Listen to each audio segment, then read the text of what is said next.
everyone, it's Aisha here. So today I want to talk about the topic how I use my car time to maximize my connection time with my kids. And so the reason why I wanted to talk about this is because as single moms, we can be very busy, right? We're juggling a lot of roles at one time. And so there can be, and especially as your kids begin to get older, there can be a lot of coming in, like going out and coming in, right? And so you really want to be able to build in rhythms in your life where you're able to be intentional and connecting with your kids. And I believe that the car is a really good time to do this. And so one of the reasons why I started to do this is because I remember talking to a single mom whose kids were good and grown, right? And she talked to me about how she initially did not even like the idea of a long car ride because her both of her kids were either in school together or in school close enough together where it wasn't a lot of extra work for her.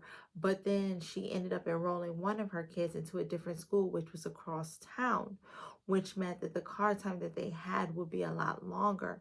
But then the other child, right, had school closer to where she lived or where she worked. I forget the actual details. But so she had like a lot of cross city driving. And so what she said is that she ended up being grateful for it after a couple of years of doing it because it allowed her to to know her kids so well because they had that intentional time together in the car. And she said the conversations that they had, she cherished so much, but those conversations would not have necessarily happened had she not had that long car ride. And I say this to say because oftentimes and I can do this too, right? When we're trying to get stuff done, so it becomes easy to turn on the TV. And I know car time can be the same way. But one of the things for me that I've done from pretty much the very beginning is I don't really have my kids have electronics in the car.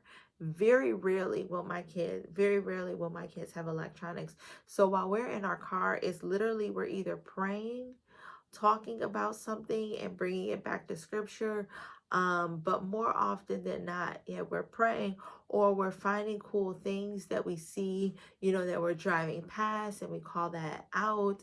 And so then the other people in the car, me and the other kid can be able to look, or, if I was the one who pointed it out, my twins can look.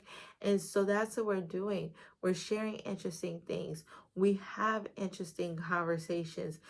We play different card games. Like we love the license plate game, the color game, all of those different things. And as my kids were younger, that was also a great way to be able to help to teach them letters, creativity, have them get to know their colors, right? I Spy is what I was thinking about.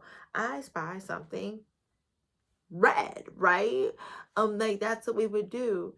And so it really allowed us to be able to talk, get to know each other. It's a great opportunity to be able to hear about their day, right? To be able to understand the things that are on their heart, understand the things that concern them, understand the things that bring them joy, right? So don't discount the car ride. Don't just put an iPad or an iPhone in the hands of your kid because in the car, right? Because you can be really missing out on that quality time that the car actually provides.